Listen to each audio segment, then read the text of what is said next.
Love horror movies, haunted houses, creepy cult classics? Love a good drink while you scream? Then you need to check out Spooky Sips, the podcast where three spooky-loving ladies dive into horror movies old and new, all while sipping on some delicious spirits of their own. From slashers and slow burns to final girls and found footage, they bring the laughs, the screams, and the cocktails every 2 weeks. So grab your glass, hit play, and join the watch party because horror is better with friends, and maybe a little wine. New episodes every other Thursday. Listen to Spooky Sips wherever you get your podcasts. Canadian Creepies is recorded on the traditional lands of the Haudenosaunee and Anishinaabe peoples, under the Dish with One Spoon Wampum Agreement. These lands and waters have been cared for since long before Canada existed, and they remain deeply important to Indigenous communities today.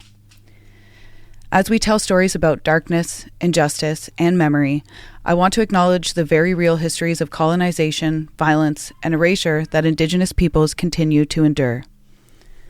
A land acknowledgement can't undo that harm, but it is a reminder to keep listening, learning, and supporting in truth and reconciliation in meaningful ways. We share these stories not to forget, but to shine light, always with respect for peoples and nations whose land we live on. Canadian Creepies covers true crime, dark history, and disturbing events. Some episodes may include graphic descriptions or sensitive subject matter. We do our best to handle every story with care and respect for those affected. That said, we sometimes use humor and sarcasm as a way to process heavy content, never to disrespect victims, survivors, or their families. Listener discretion is advised.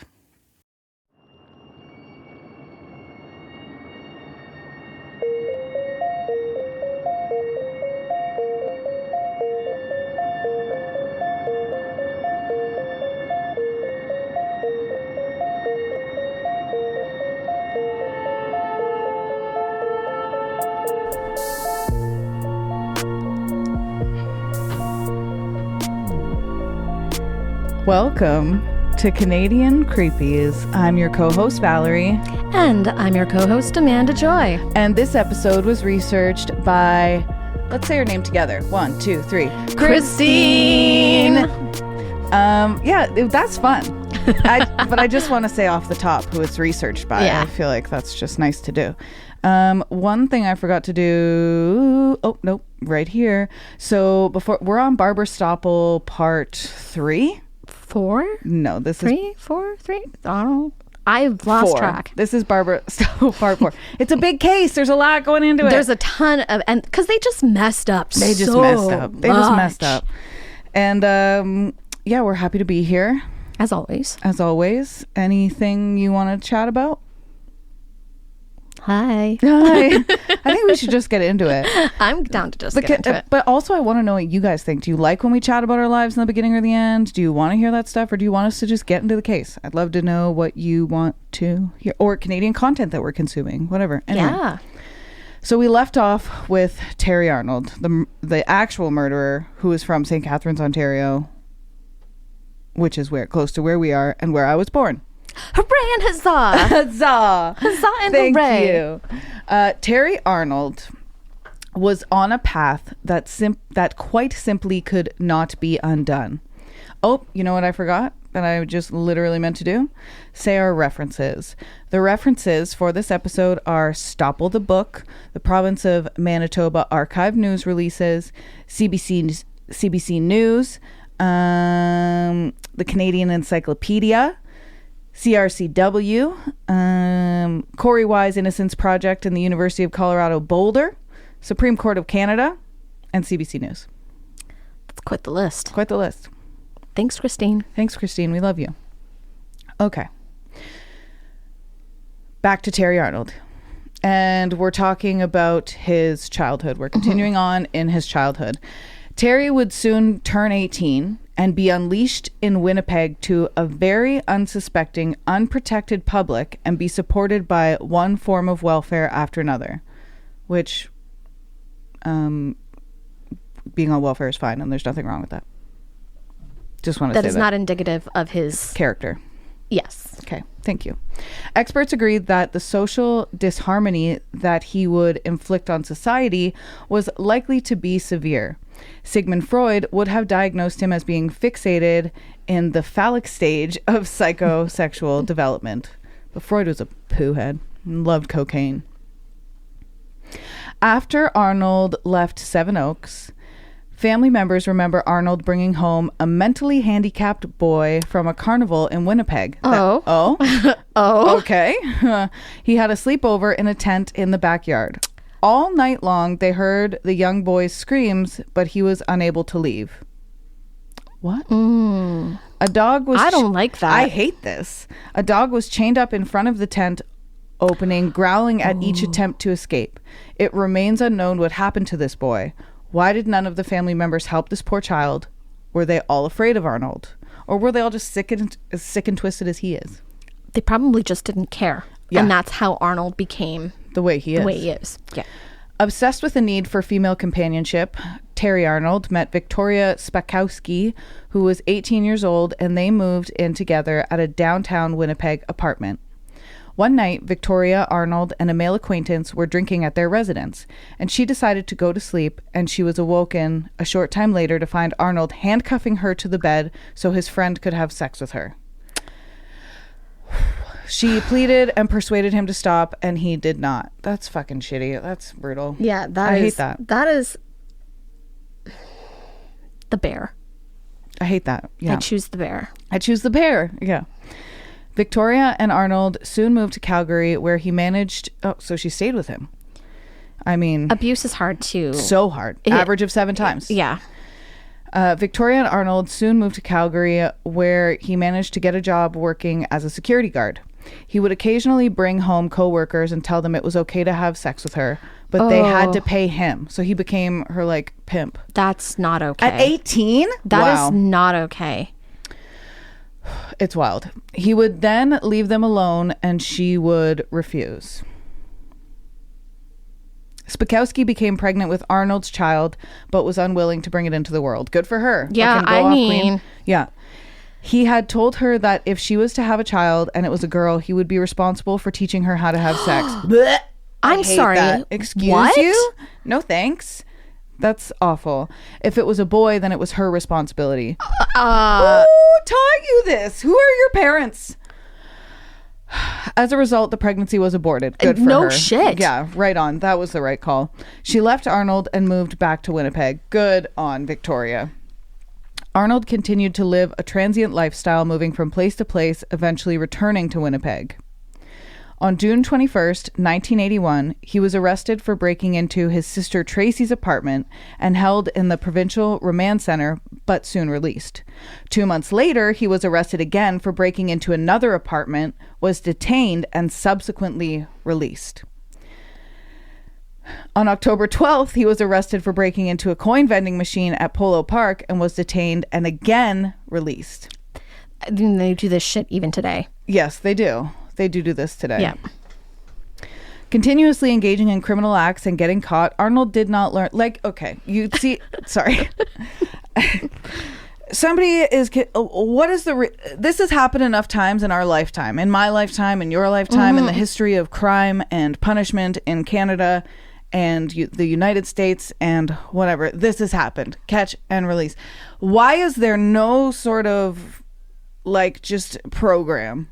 Is there no program they have to go into to help? Because prisons are a money-making to help system. That? Well, yeah, we know that. But I mean, after prison, so catch, release. That's then the point. To they want them to they bring want them to go They back. want them to bring them back in. It's yeah, disgusting. I hate it. Canadian creepy. That's what that is. It reminds me. We just uncovered ourselves a Canadian creepy.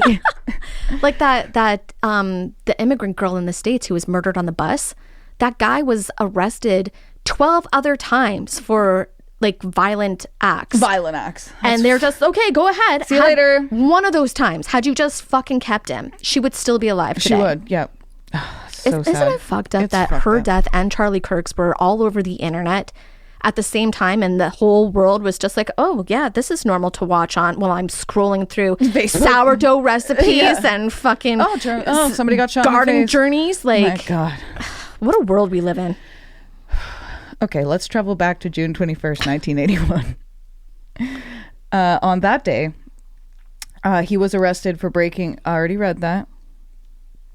My mistake. We're going to go a little past June 21st, 1981. Because I scrolled back, because that's what I do when we start talking. Continuously engaging in criminal acts and getting caught, Arnold did not learn from experience, but seemed to get gratification from his deviance and subsequent punishment. At this point, the only way to control him would be isolation. Mm-hmm. Yet he kept getting released from custody. A pattern that continues with known predators today. His adolescent behavior strongly suggested emotional and physical deprivation and abuse. During later interviews with Andrew the author, wow, cool. Just like cool that Andrew interviewed him, and that we have this information and that I can now convey it to you, dear listener. During later interviews with Andrew the author, Terry Arnold would confide that he was emotionally, physically, and sexually abused by several people in his past, including his aunt when he was 17 years old. Well, yeah, we could have called that, you know. Yeah. Yes. That was one of the suggestions we made about the little boy in the tent. Yes, it was who touched you, who did that to you. And please don't clip that. I'm sorry I said it so crass. The validity of these claims is uncertain, but the constant theme he provided was that he was the victim. Early years of environmental abuse coupled with his psychopathy yielded the necessary ingredients for the making of a killer. Yet as Andrew the author later told him in his prison cell, there is no excuse for what you have done, but there are reasons. On October 29th, 1981, Arnold was arrested for break and enter and held in custody. Arnold was released on December 15th and took top residence with his mother and sister at the Cromwell Street apartment block. Is that your phone there? It is my phone. Yeah. All right. So the reviewed investigators were not allowed to tell Thomas Sofano the truth about the review. Legge would not only... Is this where I'm supposed to be? I think so. I think so. Yeah. Legge could... We just had to jump into who the real killer was and then back onto the review. Gotcha. Yes. It's because we've separated the episodes. Guys, this could be a 6-parter, 7-parter. I'm sorry about it, but there's all this info. We can give it to you or we cannot. Tons of info. They botched it so bad. They batched it so bad. I want to... That'd be a funny t-shirt thing. Like not fast fashion, like a patch. Yeah. Oh. Okay. Ideas. So Legge could only let him know that a reviewer had started and that they would be interviewing him in the near future. Sofano would have to wait another 15 years to be able to tell the truth. Jesus. On November 5th, Legge phoned Sofano at his residence in BC. He was cooperative and more than willing to be interviewed. During the inquiry, he testified that Andrew, the author, was the one who called him, showing him how innocently we as humans can make a mistake recalling events, which is very, very true. They have said repeatedly that memory is like your biggest flaw. Yeah, because you remember things based on how you experienced them. And your memory... And your point of view in that moment. And the more you remember things, you're remembering a memory of a memory of a memory of a memory of a memory. Yes. And things get lost in translation after 15 years too. Jeez. Jeez. Legge was brimming. It really meant a lot to him, and he touched base with a man wrongfully convicted of murder, and he genuinely wanted to get him closer to justice. Sofano's voice was full of enthusiasm. Finally, someone was listening, and Legge wanted him to tell so much more. Yeah, or wanted to tell him so much more. So Legge found out. So this is 15 years after. I think it is that Legge is finding out who the actual killer is, and is now going to tell Sofano. Ooh. I think that's what is going on here. At 10:30 a.m., Andrew the author because Andrew the author was a investigator. Yeah, so he was on the case. He did a deep dive into investigative journalism, maybe. Yes, for this book.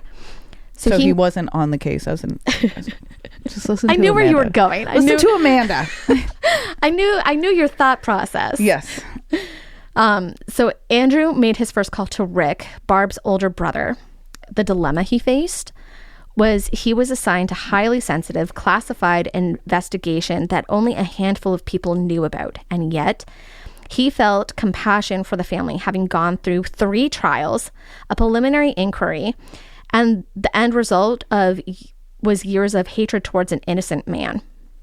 Knowing how deeply seated the contempt was, he had to feel Rick out and begin to gradually expose the fact that Safina was innocent. That's a mighty tall task. Yeah. I do not envy Andrew whatsoever. So about that. Remember that? Do you remember that guy? Remember when your sister was brutally murdered? You remember that time? And the guy? Those 3 trials. Not the one. Oh, you got it wrong. And I can't imagine what the family. Yeah. Like. Brutal. So the door to the truth had to be opened slowly. Andrew chose his words carefully, explaining the investigation into Barb's murder was being reviewed again. The emotion in his voice and the years of turmoil were evident. Andrew asked if he could meet with Rich and his mother in person, and he agreed. Initially, it was evident that there was a mistrust, but this was soon replaced by friendship that has endured to this day. Aw, I like that. That's great. I mean, if somebody came to me and was like, hey, we caught the actual guy who murdered your loved one. Yeah. I would maybe want to be friends with them too. Yeah. Thank you for taking the time to do that. Yes, thank you for that. After 15 years, on November 8th at 12:40 in the afternoon, Andrew called Rick again and he requested to have his sister's diary and related information that the diary may have been returned to his mother. Aww. It was at this moment that Rick confirmed that Barb had worked at the RREX the summer of 1981. The Red River exhibition, I think. Yeah. That was like the carnival show thingy. Yeah. The same place that Terry Arnold worked. Yeah. As much as he wanted to tell Rick and everything, he didn't want to jeopardize the case. That's a very tough position to be in as well. Yes, absolutely. He agreed to try to find the diary and any other personal effects that could possibly help. The investigators met with Muriel Stoppel for the first time on November 19th at her house. Her husband had already passed away years earlier. That's so sad that he never finds out what actually happened to his daughter. Yeah. When Andrew arrived at the front door, Rick wasn't there yet, but she was gracious and allowed them in. Rick arrived and gave Andrew a box of Barb's personal effects, including her diary, a calendar that she had been writing on, and copies of her yearbook. After a short conversation, they all shook hands, and the investigators promised Rick that he could trust them. Andrew felt so empty walking out of that house. He had so many answers for them, but he couldn't let them know just yet. A few days later, the investigators again had a meeting with Rick and Muriel at her house. They talked for 3 hours, and Andrew slowly began to let them know that Safina was not responsible for the murder and that they had a suspect that was being interviewed at the time. They needed to know. They needed to know. Absolutely. They absolutely needed to know. They needed to know. Yes. That's a big secret to keep from a grieving family. 100% needed to know. Who has not seen justice in 15 years. Yeah. Perhaps this opened more trust between them. During this meeting, Andrew took a sample of Muriel's blood for DNA comparison between her and Barb. The storage of many murder exhibits was far from adequate. I think you skipped a little bit. Hold on. They needed to know, and then too often police hold back information. Oh, yes. Sorry. That's okay. No, good call. Thank you. Too often police hold back information under the guise that it may affect an ongoing investigation. Mm-hmm. But there was no credible rationale for holding this back. None. Yeah. Perhaps this would open up more trust between them. And during this meeting, Andrew took the DNA samples. The storage of many murder exhibits was far from adequate, so we needed to make sure that the blood vials that the investigators possessed were in fact Barb's. After 15 years, at least they're doing their due diligence. Way to go, Winnipeg. This is when the investigation team learned about the contamination of the crime scene itself. That's when they were like, oh my gosh. Wait a minute. You touched the twine? And left it on the sink? Yeah. The murder weapon? Yeah, he left the murder weapon on the sink. Understood. Didn't beg it or anything immediately. Love just that. Let the whole team run through. It's all good. Rick confided that after waiting for the news of Barb's condition at St. Boniface Hospital, he went back to the Ideal Donut Shop, opened the door, and walked in. So they didn't even fucking secure it after she was like... Nope. No. What's our tally, folks, of how many times? Somebody's got to be keeping tally, and I want to know. Oh. He had spoke with police inside and then left shortly after, using possibly his elbow or his palm to exit the door. This being the case, the crime scene was anything but secure. Yeah. And if you're going to present the judge or jury that a crime scene was intact, it needs to be just that. Yeah. Just another thing they did wrong with the trial. Yes. This scene was already contaminated. Out of the blue, Muriel remembered what can only be described as a crucial event. When police were guarding the scene, a man called the donut shop asking for Barb. Wow. The caller stated that he was a friend calling from Texas and he just wanted to wish her a Merry Christmas. A friend from Texas when you live 16 in Winnipeg? Yeah, no way. And there's no internet? Yeah, that too. Yeah. You know, it's not like they were just in a... Because this was 1981. Yeah. No. Please continue. No. Muriel found this odd because Barb didn't know anybody in Texas. Straight up. I would argue, yeah. Was this the killer calling to get an update on Barb's condition? I mean, he did show up at the hospital. Yes, he did. Right. Fucker. Phone records would give investigators another break in the case. Was this Arnold desperately trying to find out if Barb was dead or alive? After reviewing the case log, Andrew noticed that there was no mention of the call to the donut shop. Perhaps it was listed in the tips logbook. He checked the Winnipeg police exhibits and found that the logbook was missing. Because of course it was. On November 4th at 10:30 a.m., retired Inspector Ken Ken Bieber would come to the investigative team's office for a pre-arranged informal interview. He had been given this dubious distinction of being labeled the original lead investigator on the case. They reviewed the case, and he volunteered what he could remember. He was taken aback several times when Andrew described Arnold's consistent involvement point by point. It seemed like every one of the original investigators had the same reaction. Did anybody even read the report? Did they? No, they just passed it along. No, because they were laser focused on Sofano. Yes, they didn't want to look at anybody else. You can't change my mind. So Ken, without prompting, stated that he kept certain trophies from the case. You're not allowed to do that. I mean, we already know that there were two police officers who murdered a man and then robbed a bunch of places and gave gifts away from places that they robbed. Canadian history. Right? This is a wild time. God, someone take me to Winnipeg. I want to go there so bad. Right. I want to go so bad. Let us know, dear listeners, if any of you are from Winnipeg. Let me crash on your couch. Yeah. I'll show up. Oh, investigators couldn't believe what they were hearing. I guess not. I can't believe what I'm reading. No, this is wild. Wild. Yeah. Then, just as surreptitiously. Thank you. As the impromptu comment was made, the interview was over and he and Vaughan walked out of the office.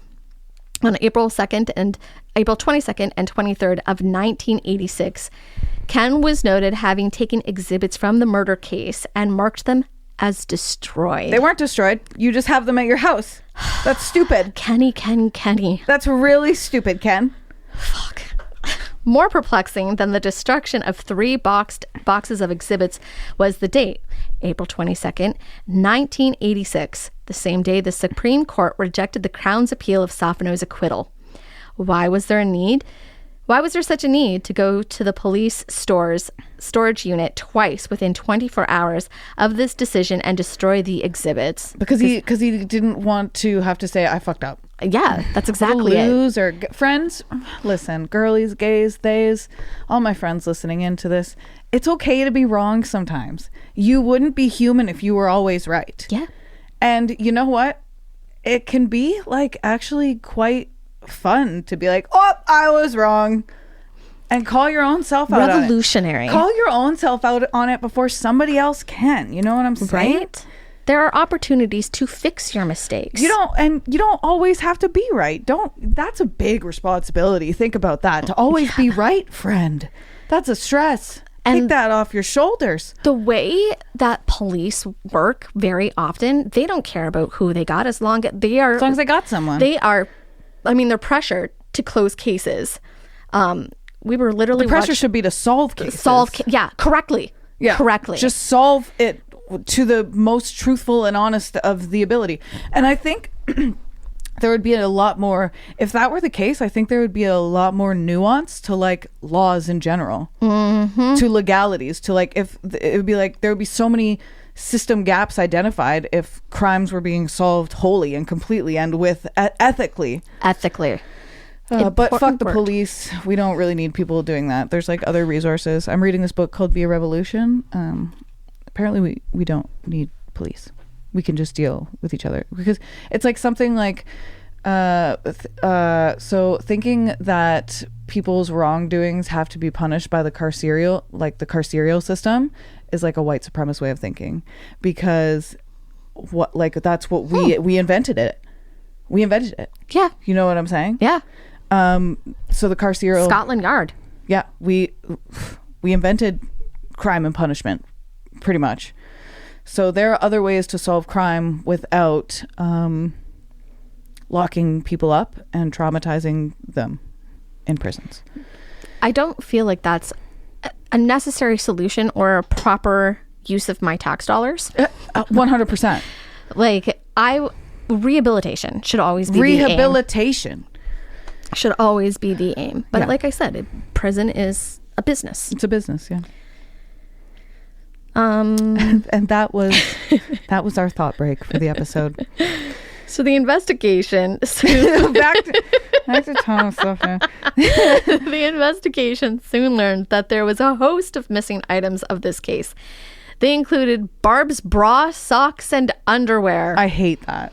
Why? And you call yourself an agent of the law? It's not all men, but until it's no men, it's and all until men. And if you're not standing up and saying, "Hey, stop this," Fucking you weird. are part of the men that are the problem. You got to tell them. You if you see one of your guy friends, we don't have many male listeners, but listen to my male listeners. If you guys listen, if you're.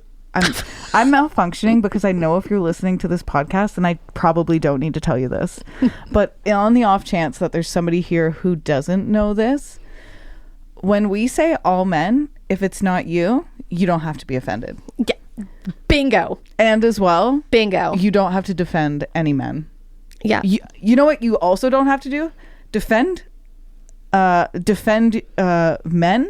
that you don't know. Just to be right. See, it's all coming back together. There we go. We don't have to be right. Full circle. Thank you. Full circle. Be here all week, folks. So her bras, underwear, socks, belt, shoes, her wallet, and her identification. Also missing was the Kleenex with mucus, which may have belonged to her killer. I hate that. Were any of these Ken's trophies that he was referring to? You're gross, Ken. Like, you're disgusting.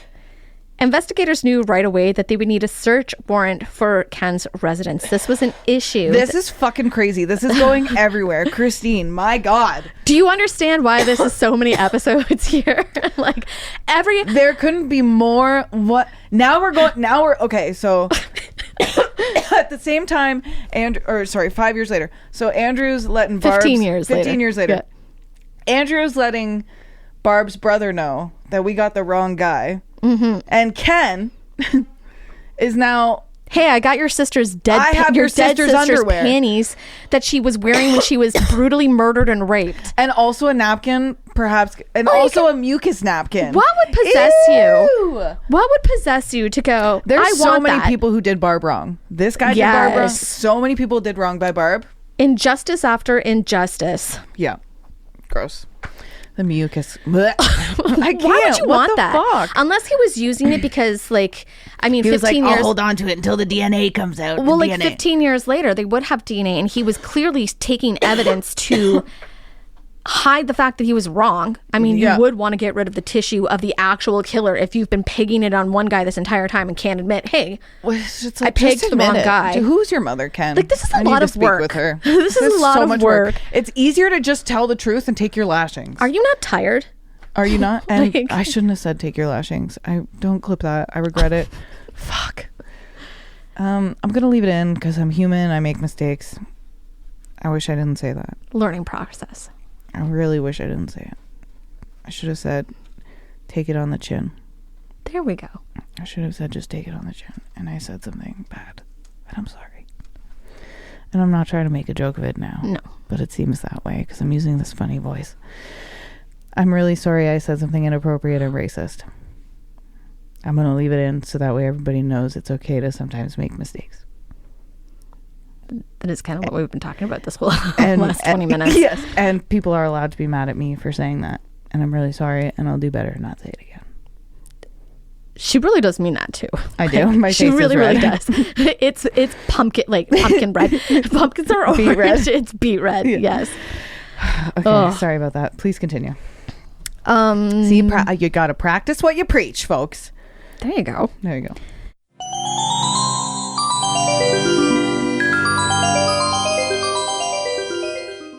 You. Still haunting the same old fast fashion? Time to dig up something better with Back from the Dead Goods, a Canadian small business where forgotten threads get a second life and sustainability meets spooky. This isn't just upcycled clothing. It's resurrected fashion with an eerie edge. Handpicked, reworked, and revived, every piece is as unique as a ghost story whispered at midnight. And because you're a part of the Canadian Creepies family, you get an exclusive deal. Use code Canadian Creepies at checkout for 10% off. Find them lurking on Instagram, Etsy, and Poshmark. Links are in the episode description. Give your wardrobe a second chance at life, if you dare. Hey creeps, it's Valerie here, and if you're anything like us, you love capturing a moment, whether it's spooky, sweet, or somewhere delightfully in between. Let me introduce you to our go-to for stunning shots, Darkroom Photography, based right here in the heart of the Niagara region. Mel, the brilliant eye behind the lens, is a lifestyle and creative photographer who brings a little bit of magic and maybe a touch of mystery to every session. She's got all her prices listed right on her website, super transparent, no tricks, and she runs killer seasonal specials around Mother's Day, Halloween, Christmas, and more. I'm telling you, her Halloween sessions, creepy perfection. So, if you're in the Niagara area and looking to capture memories that are hauntingly beautiful, hit up Mel at mel@darkroomphotography.ca or check out her work at www.darkroomphotography.ca. That's Darkroom Photography, where your memories come to life, even in the dark. Looking for your next obsession? The Creators Collective Podcasts is your gateway to the dark, the chilling, and the downright fascinating. We're a community of independent podcasts with one goal: to share the best in true crime, paranormal tales, folklore, and unexplained mysteries. Whether you crave cold cases that won't stay closed, haunted histories that refuse to be forgotten, or stories that make you sleep with the lights on, there's a show waiting for you in the collective. And when you join us, you're not just listening to one podcast. You're stepping into a world of creators who love this stuff as much as you do. Check out the Creators Collective today. Follow the link in our show notes to discover your next favorite podcast. We'll be waiting for you. Support reproductive justice in Niagara. Niagara Reproductive Justice is a grassroots collective based in the Niagara region of Ontario, working to increase visibility and access to sexual and reproductive health care. They support people seeking abortion and other essential care by offering transportation, financial assistance, logistical help, and emotional support. Here's how you can help.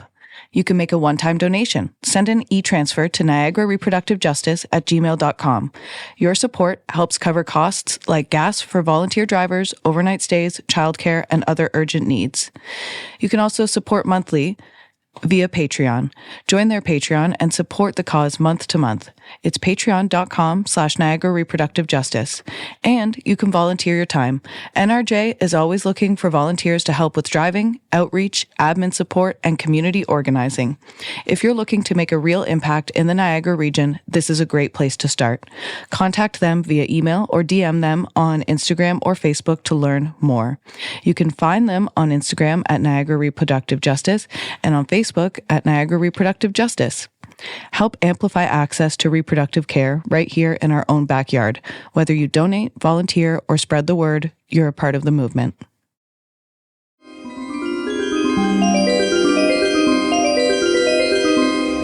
So if they were missing any exhibits, there was little chance of any successful prosecution, let alone any arrest for this case. Of course. Which was kind of part of why so many trials were thrown out because they didn't present all of the evidence, if I remember correctly. Yeah. Yeah, because it was at the time where they didn't have to give all the evidence to everyone. And they thought that was unfair. Yes. But I mean, if if you're throwing away your evidence, I guess you don't have any evidence to show. If somebody on the prosecution is tampering with evidence, I mean, hey. Shame. Yeah. Now, for now, their attention had shifted to Arnold and what he had been up to for the past 19 years. I hate it. This guy has been just on the loose, reigning terror in society for 19 years. Thomas Sofenau's just been like, what the fuck? Right? He's like, I just wanted to see my daughter. Fuck. Leggy and Andrew tracked down a woman named Eileen who met Terry Arnold when the two were in Manitoba Youth Center. She was 12 years old at the time, and the other girls were playing volleyball while she was sitting by herself on the stage. Much like his other prey, he singled her out because she had the one time she talked to him. Yeah, she had the time to talk to him. Yeah. Listen, just because she's talking to you doesn't mean she likes you. Sometimes it's her job. Just because she smiles does not mean she finds you attractive. That's right. It could be because she's extremely uncomfortable and is trying to diffuse a situation that she might think could put her in danger. You hear that? Large male population listening. Or it could just be she's a waitress at a bar and she's literally being paid to be nice to you. Yeah, her job is to give you a pleasant experience. Her job is to smile. Yes. I lost myself there. That is okay. So even with this initial contact, there were mere moments where he was not only to forget any female that offered him the time of day. Just 2 years after that, he murdered Barb, and then he met Eileen again. Okay, so he murdered Barb. Just 2 years after he murdered Barb, he met Eileen again. Okay. Yeah, because he met her in the youth center. Right. He was released. He's probably a bit older than Eileen because she was 12 at the time. And he was 18. 18 when he murdered Barb. So he would have... such a young age. So he would have been... Was he 18 when he murdered Barb? I think he was... No, he was 18 when he was with that Victoria. Was that before or after the murder? I can't remember. Before the murder. Jesus. We're still going through the time before the murder. Yeah.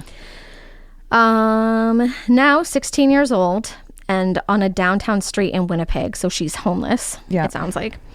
Unhoused. They went for a few drinks, and after dating for only a few weeks, he persuaded her mother to allow them to marry. Oh my gosh. If anyone was going to give investigators insight into Arnold, it was her.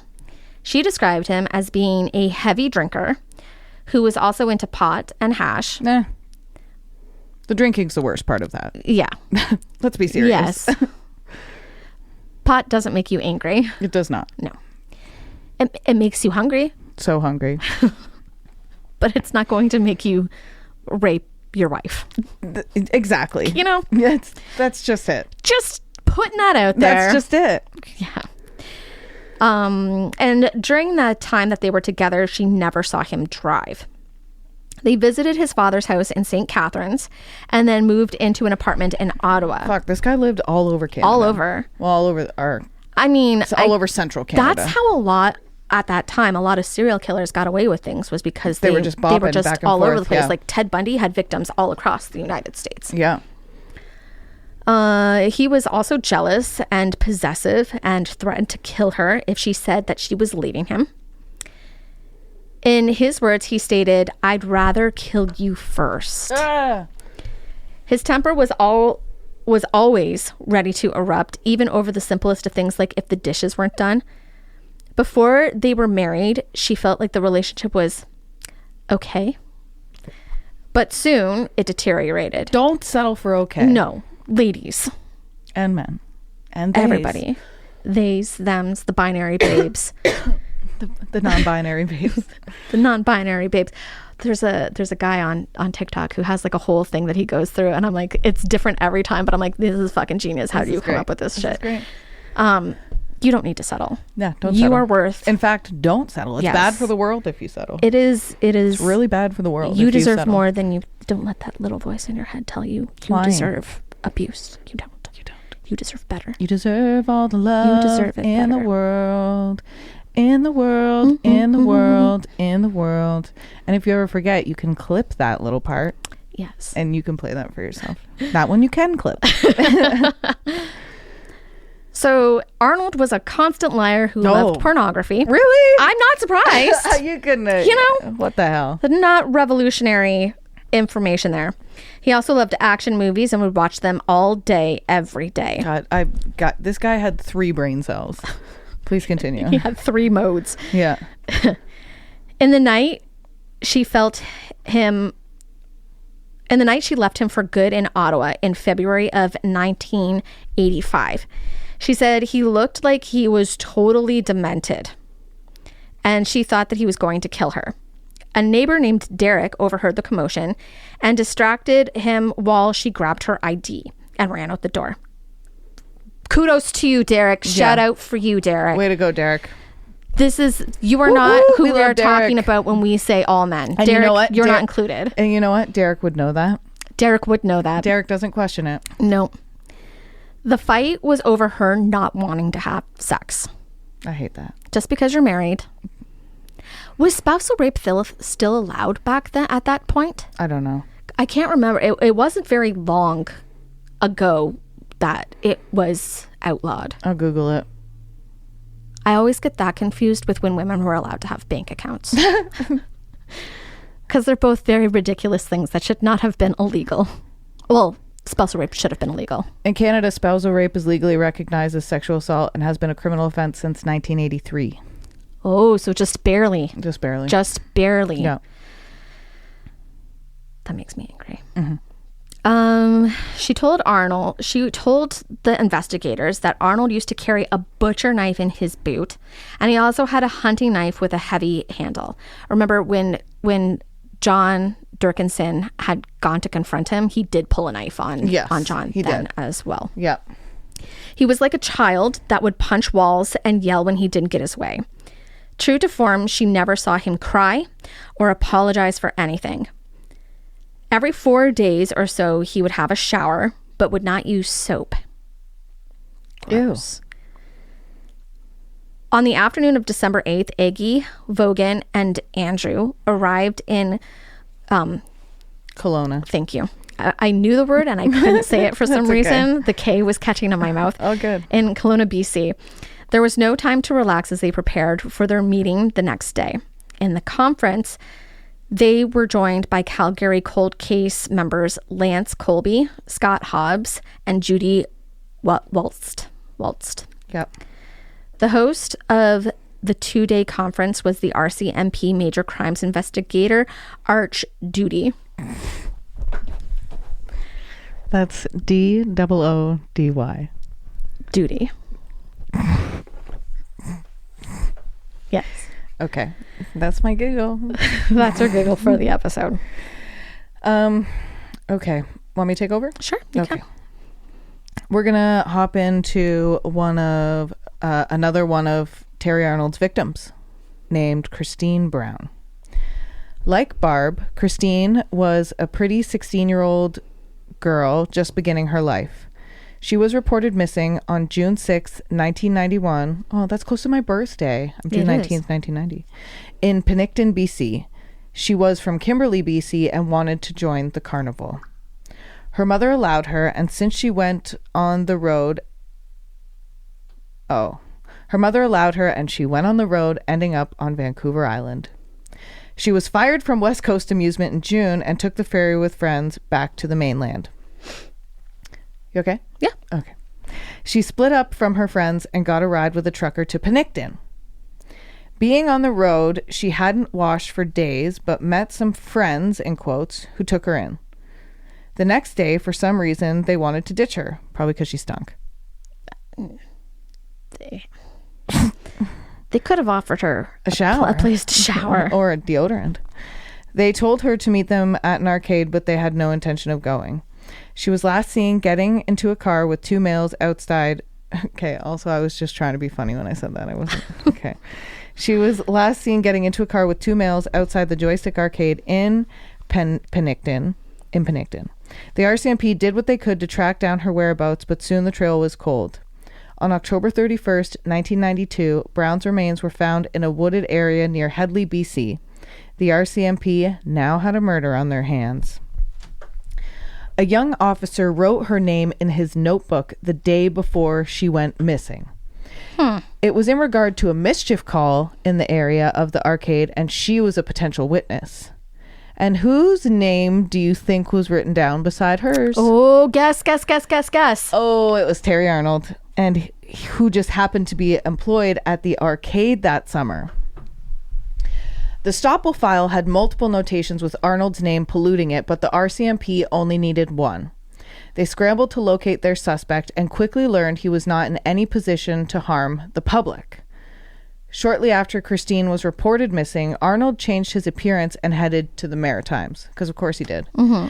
It was here that he would soon sexually assault 3 young girls, aged 10, 12, and 14, between July 8th and 11th, 1991. He threatened them not to tell anyone, taunting them with the words, "You mess with the best or you die like the rest." I fucking hate him. Wow. What a loser. What a loser.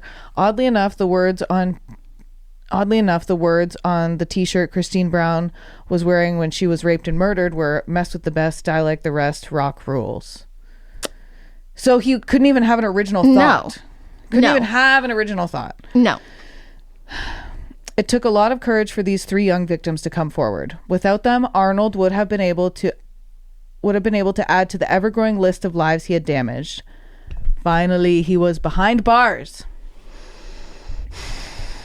On December 6th, Terry Arnold was convicted of 3 counts of sexual assault and started to serve his time in Dorchester Penitentiary in New Brunswick. He was famously described by staff as insane, dangerous, and very capable of serious crimes. The connection of the words on Brown's t-shirt, coupled with the discovery of her name and Arnold's written in an RCMP officer's notebook, made him a suspect in the murder. Right. I mean, come on. It doesn't take a rocket scientist to figure that out. Yes. When Duty interviewed Arnold in the Dorchester Penitentiary, it became clear he would not confess to anything. Because he's a coward and a piece of shit. That's why. And a liar. Investigators and detectives in the conference watched a video of Duty's interrogation. Duty, very good at the craft of interviewing and interrogation. Arnold, on the other hand, had many years of practice in the art of deception. They could quickly see he was the type of person that would deny even the obvious until you broke the point down step by step. That's a manipulation tactic. Yeah. Arnold knew all too well that the best lies contain 90% of the truth. And then out of the blue, Arnold brought up Barb's murder. Oh. It was almost rehearsed. Have you heard of Thomas Soffenow? Thomas Soffenow was the guy in Winnipeg who murdered a girl in the restaurant with some rope. He tied her up with some rope or something, and the rope was identified to be from BC Hydro, and he worked for BC Hydro. He didn't work for BC Hydro, though. He just was from BC, so yeah. You're wrong. You're wrong. He was consequently convicted, and he says he didn't do it, and later on it was found out that he didn't do it, even though he was convicted. All right? Now I'm thinking about this. I'm thinking no matter what is said or done here today, there's going to be charges laid, regardless of whatever they are, and nothing I can say or do is going to change that. And at that time, Duty had no idea that Barb's killer was sitting right in front of him. On April 3rd, 1997, oh, we're in April, Arnold was released from... Excuse me? You sexually assaulted 3 girls and you were released. Mm-hmm. How many months did Brock Turner get? That was a different country, though. That's true. You're like, it still serves my point. It still serves my point. Fuck. On April 3rd, 1997, Arnold was released from Dorchester Penitentiary and began living in Moncton, New Brunswick. Little did he know, he was under surveillance by the RCMP in the Christine Brown case. On April 9th, the RCMP commenced a Mr. Big undercover operation on Arnold, targeting him for the murder of Christine Brown. Having yet to review the Stoppel case, add another point to the tally, Winnipeg police were unaware of the connection of yet another murder. The Mr. Big sting was simple enough. Undercover officers pretend to be members of the Hells Angels, befriend Arnold, and gradually let him become involved in their supposed criminal business. As Arnold would later tell Andrew, the author, it was easy money and they were great guys. Because they were undercover cops, you doofus. Yeah. The ploy led up to a videotaped meeting between Arnold and the supposed boss of the Hells Angels. The boss confided that they had contacts with the RCMP that knew he was the killer of Christine Brown. In order for Arnold to be fully accepted into the club, they needed someone else to take the fall for the crime. Arnold was told that the Angels had a member in a prison that was dying and was... Oh, Arnold was told. Had a member in a prison that was dying and was willing to take responsibility for the crime. All they needed was enough personal information to convince authorities that it was him. The operation was a success. Arnold admitted to sexually assaulting and murdering Christine Brown on videotape. He went further and flew with RCMP undercover officers to BC and took them to the area where her remains were located. He also admitted that he threw away her shoes and they were able to locate one of them. What a fucking buddy. That's ego for you. Yes. That's ego for you. 100. On May 18th, 1997, Arnold was finally arrested and charged with Christine Brown's murder. During the trial, he was described as being dispassionate, sitting in the prisoner's box, reading a paperback novel as lawyers bickered amongst themselves. Why was he allowed a book at his trial? Yeah, I would have, if I was the judge, I would have been like, get that the fuck out of my courtroom. Come the fuck on, dude. What are you here? Like, buddy. Do you not understand the seriousness of what is going on right now? Put the fucking book down. Yeah, no, you don't get to read a novel while this is happening. Disrespectful. Honestly. And that was just the beginning of the conference. As mentioned earlier, Arnold had been very busy over the years. Now it was Calgary's turn to let the investigators from Winnipeg know what else he had done. In early 1986, Arnold fled Canada through Buffalo, New York, and entered the United States. Coincidentally, this was, of course, when Sofanow was freed and demanded a review of the case. We have no idea what crimes he committed during this time in the States, but we're sure he wasn't dormant. He returned to Canada in March 1987 and soon would strike again. Wait. Oh, in early 1986. And then, okay, gotcha. Do you want me to do the next one or do you want to do it? Doesn't matter to me. I can do it if you want. Yeah, you do it. So Denise Lapierre, she was another victim of Terry Arnold. This man is just... He was, like, it seems like he rampaged for like a long time. Yeah. And the police let him. Yeah. That's what's infuriating. Because the victims were women, so... We don't care. No, well, don't protect us and don't include us in medical studies until 1997 either. I'll never let that go. Literally never. For as long as I live, I'm never going to let that go. Look up what chainsaws were originally invented for. Honestly.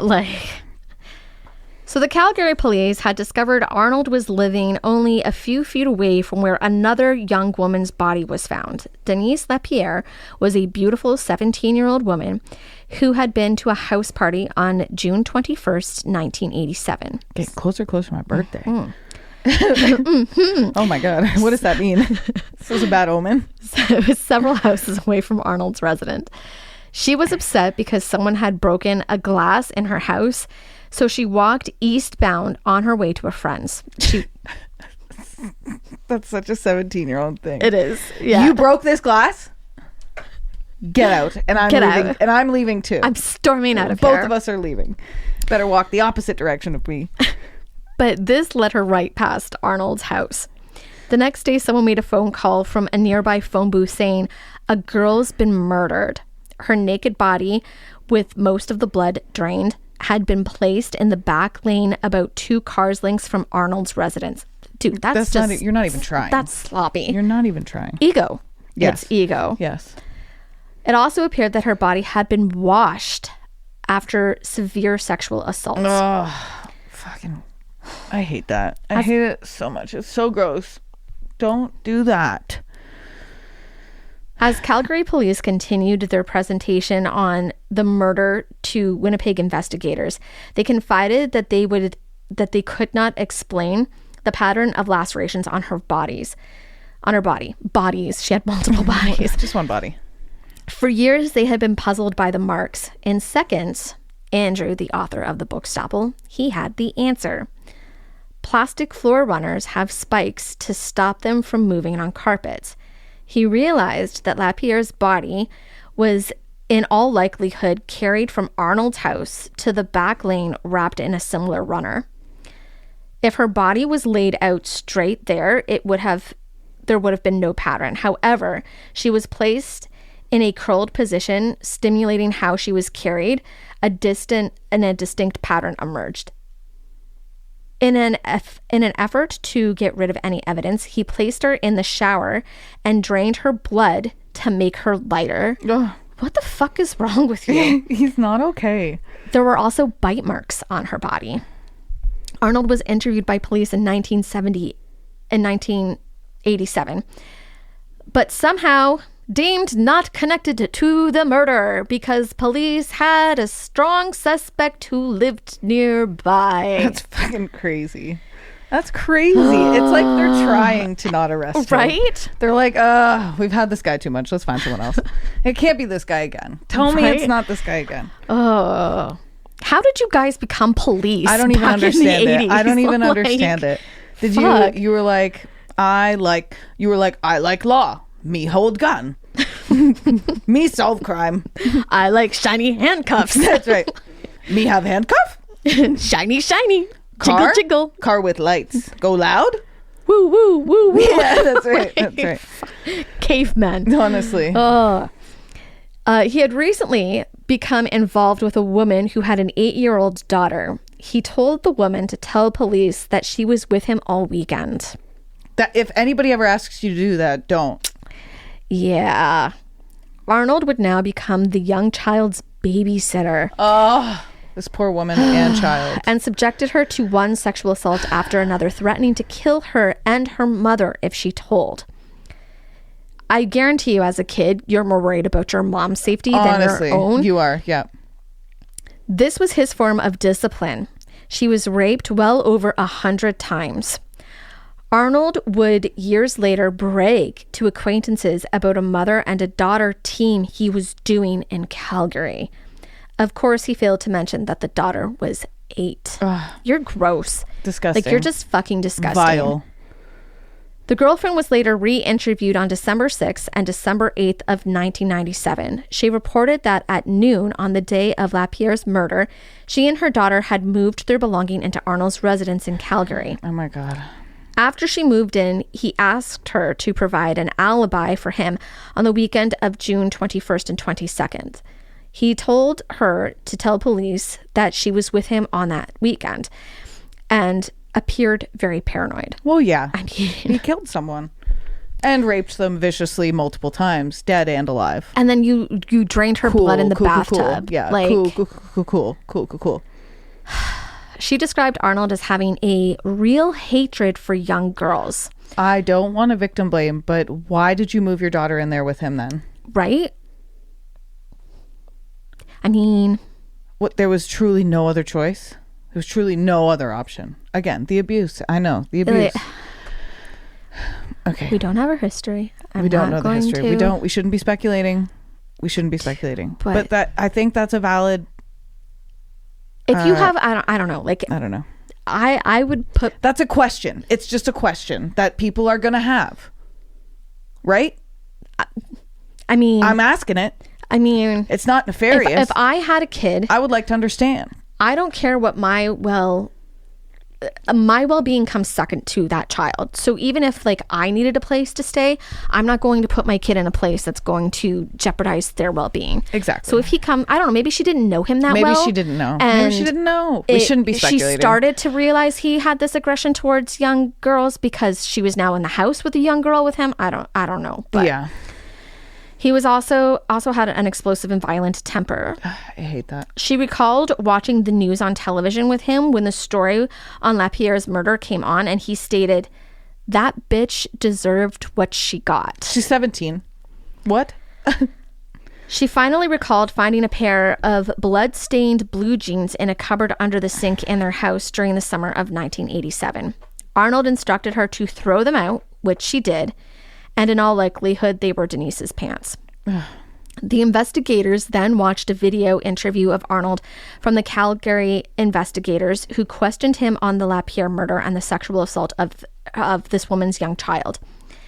They interviewed him while he was awaiting the trial murder for Christine Brown.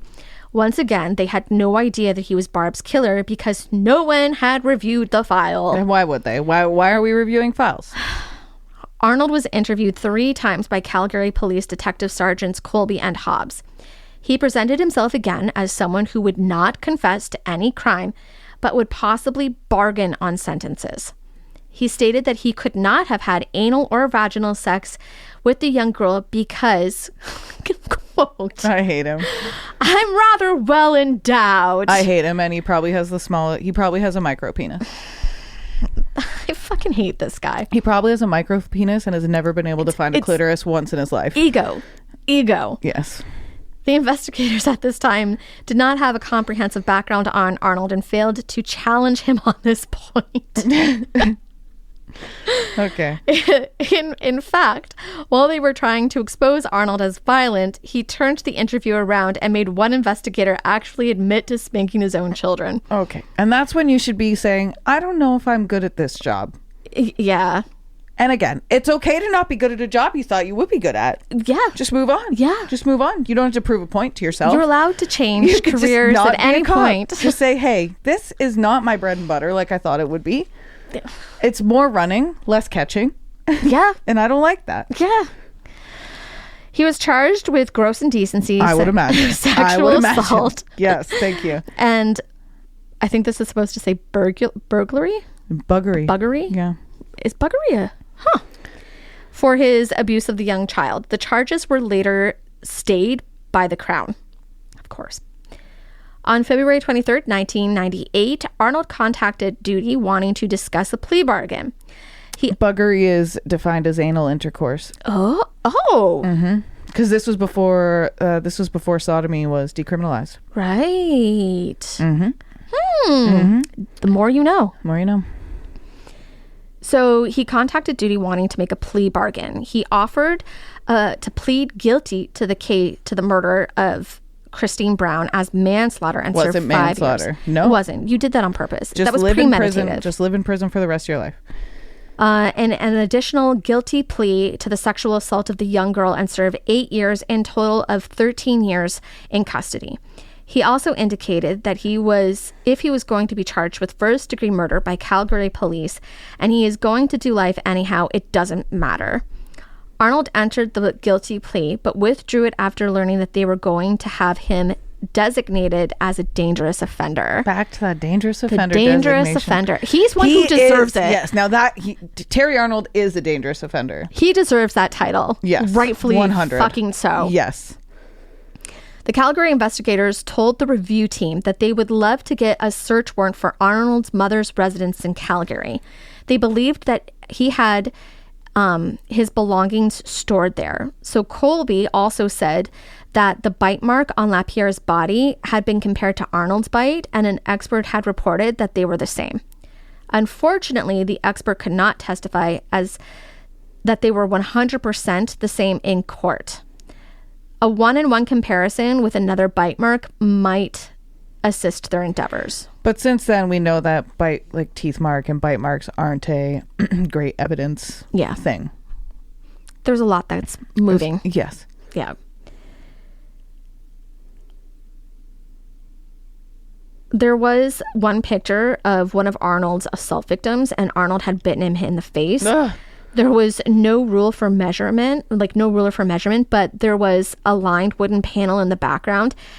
If investigators could go to his residence and locate the panel, they would have a frame of reference for measuring the bite. Okay.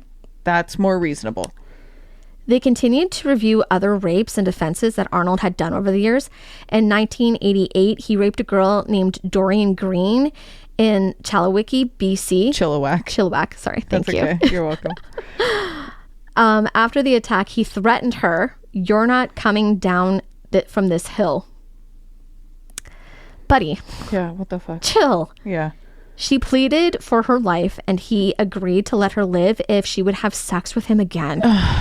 So he raped her again and then contemplated killing her. Out of the blue, he offered her $50 and gave her his knife, stating, "This will protect you from assholes like me." Like, he's not okay. There's something going on. Yeah. Arnold asked the girl, will she be going to the police? He wanted to ensure that he could run if she was going to. He then decided not to kill her. When he decided not to kill her, he walked her back to his car and saw a male witness nearby. He took her hand and pretended to be on a date. And soon he would use this gesture to his advantage when she reported the crime. Buddy. Typical. I mean, that's a typical play. Stupid. Arnold explained that the sex was consensual and he was not charged. He was proud to always be one step ahead of the police, and there are several other rapes and dozens of other criminal offenses that Arnold was involved with since 1981. There are just simply too many to mention. I'll do the next one? Sure. Because there's another victim. There's many victims. Yes. We're going to go through some of them. Thomas Sofanow? No None. victims. Zero victims. Zero Victims. Just trying to see daughter. Just try see daughter on Christmas. Terry Arnold, many victim. Girl, hurt, raped, killed, many time. Very sad. Many province. Big bad. Big bad. Big bad. No likey. No. So another victim of Terry Arnold was Roberta Ferguson. One more person that we should discuss is 19-year-old Roberta Ferguson. She was a young Indigenous woman who was on a camping trip in Cultus Lake, BC. She decided to end her trip early and return home. Ferguson was last seen hitchhiking on the highway on October 24th, 1988. At that point, Arnold was living in a nearby campground. He had access to a vehicle that looked similar to one witnesses reported seeing her accept a ride with, and a composite drawing of the driver was made and looked similar to Arnold. Her body has never been found. Of all the murder cases before Andrew, the author, the investigators, this was the one with the least firm connection to Arnold. Author Andrew still maintains that he should be considered a strong suspect, especially when you consider his glib comment, "How can they charge me with her murder? She's still missing." You asshole. I know. I was so mad. So mad. And the killing of an Indigenous woman, tragic. They never find them. They never find them, and it disproportionately. Let's always keep in mind that it disproportionately affects Indigenous women going missing and being sexually assaulted than it does white women. And further to that, as I said, I've been reading a book. You're probably, I think, further to, Indigenous women that go missing. There's also disabled Indigenous women as well, who are even more disproportionately affected.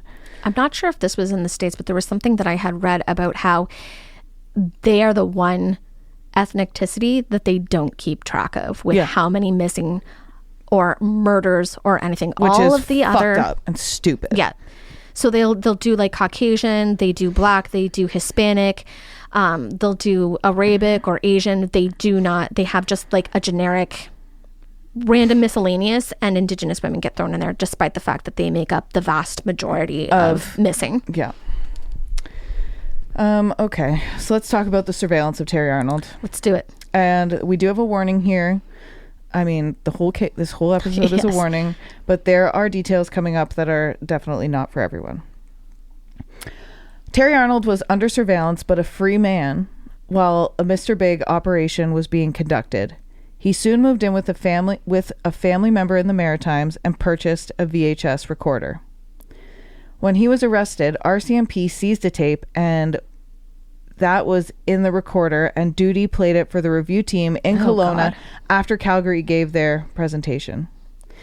In many ways, the video gets you into Arnold's mind and lets you see how he views his surroundings.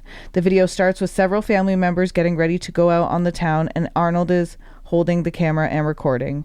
A young girl is also present and appears to be 6 or 7 years old. The mood in the house is jovial, and one woman states enthusiastically, "We're going out tonight and Terry's babysitting, so you better watch out." Oh, that's grim. The investigators couldn't believe what they were seeing. The video showed what was behind the eyes of a rapist and a murderer. He studied everything full time, things that most of us would take for granted. The scene would then change to Arnold masturbating in his hotel room. The VHS tape suddenly went fuzzy, so Andrew pressed fast forward for several minutes. The others laughed and called him a pervert for looking for more of Arnold playing with himself. The laughter stopped the second he found more footage. There was no longer any sound on the tape, and unfortunately no other adults in the house, with the exception of Arnold. He was not alone. The young girl was in her nightie and clearly being spoken to by Arnold, who was holding the camera. What happened next was a disturbing form of grooming that is utterly repulsive. A submissive cat is on the floor with a dominant cat raping it. I have no other words for it. The cat on top is holding down the other cat and has a firm hold on the back of its neck with its teeth. The cat on the bottom suddenly breaks free but is captured by the young girl and held down for the other cat to mount and hump it again. She does this at the direction of Arnold. The rape continues and he pans in on the cat's face and on the bottom. He then pans out and pans to the face of the young girl. We're not going to say what happened next, as it was graphic and disgusting. Needless to say, investigators were relieved when the tape stopped. Duty sadly said that he had never seen the footage before and they had no idea it existed. Duty also told the team about the tattoos on Arnold's fingers. One hand, his fingers were tattooed with the letters L, T, F, and C. The others were E, S, U, and K.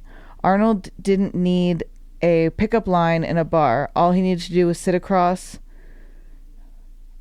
all he had to do was sit across from a girl, put his hands together, and his fingers would cross, making the words, "Let's fuck." You're gross. Yeah. You are so fucking disgusting. So gross. What is wrong with you?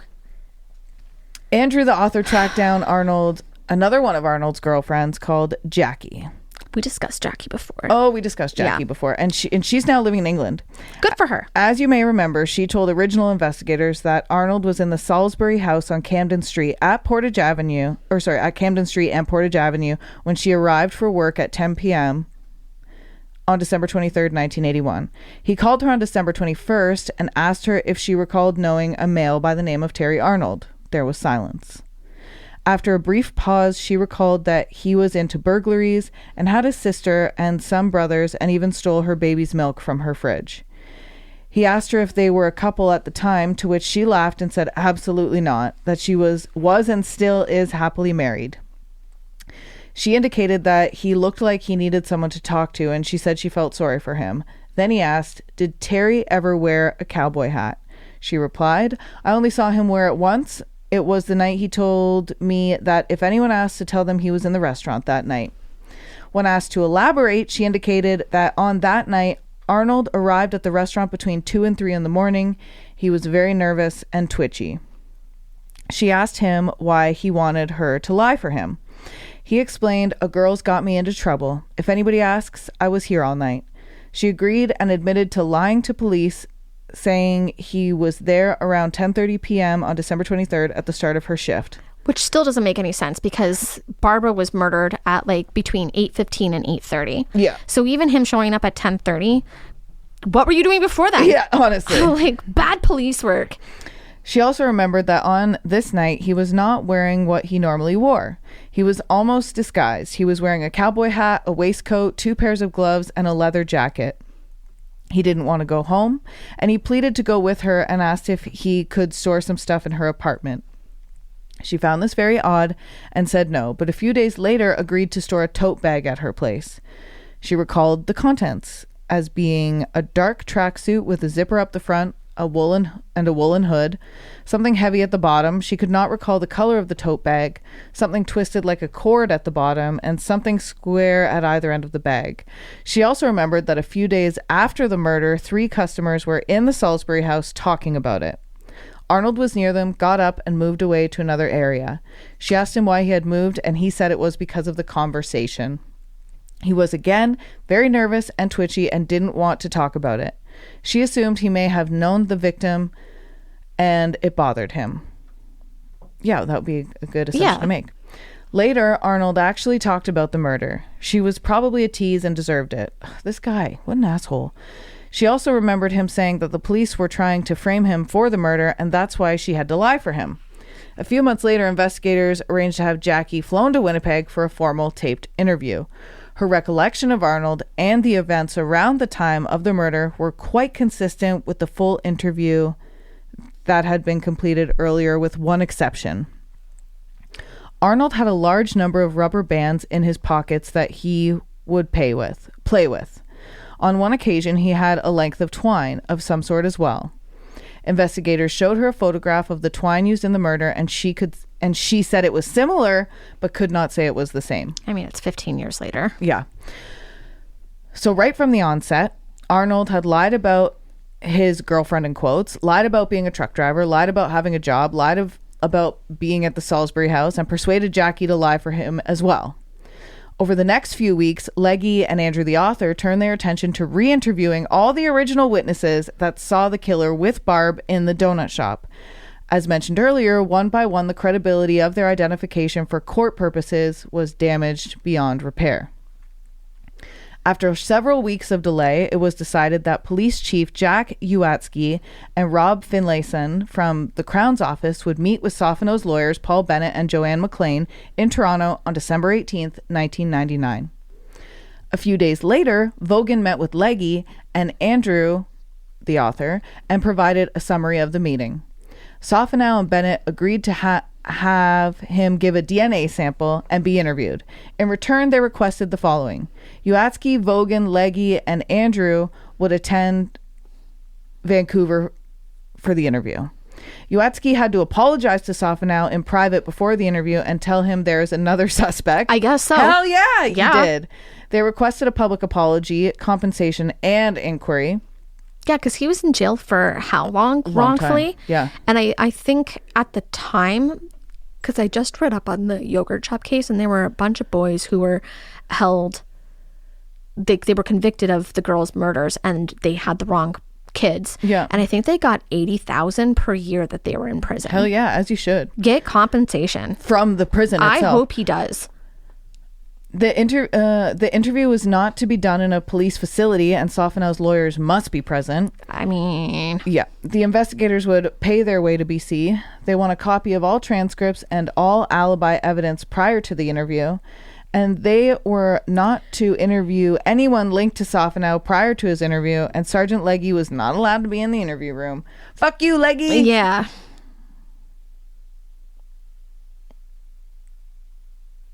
What do you think? Should we do Creep of the Week? Let's do Creep of the Week. Creep of the Week! Richard, you're going to have to move.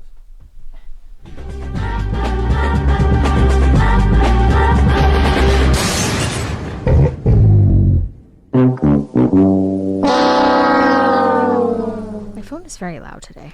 That's okay.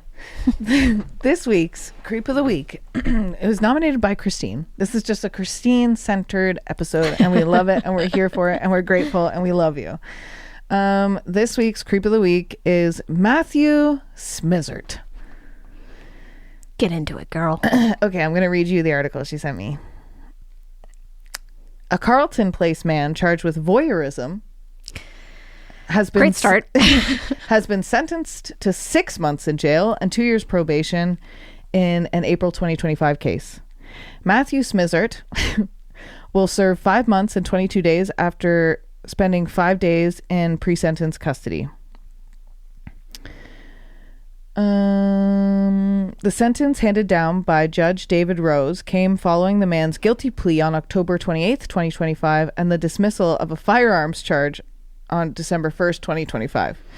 On April 3rd, 2025, the victim reported finding a hidden camera in the bathroom, and Smizert was arrested the following day. During the sentencing, Rosie said Smizert was the only one who had control of the camera, including when it was turned on and access to its recordings. He also said that Smizert's 2024 brain injury had no effect on his ability to operate the camera. Rose noted that Smizert had a previous conviction for voyeurism in 2014. Again, Catch and release. Yes. This was a profound violation of privacy, Rose said during the sentencing, adding that while the recordings were not distributed, the victim may wonder for the rest of her life if there are recordings on the internet. Yeah. Yeah. In addition to the sentence, Smizard is not allowed to have contact with the victim and is banned from possessing electronic devices capable of recording, except for one personal cell phone for 2 years. A DNA order was also imposed. I feel like there should be some sort of surveillance for his phone. If you have, get him somebody's job can be to monitor his phone. Yeah. And if that's not a job, it should be for Matthew Smizard, because he is this week's Creep of the Week.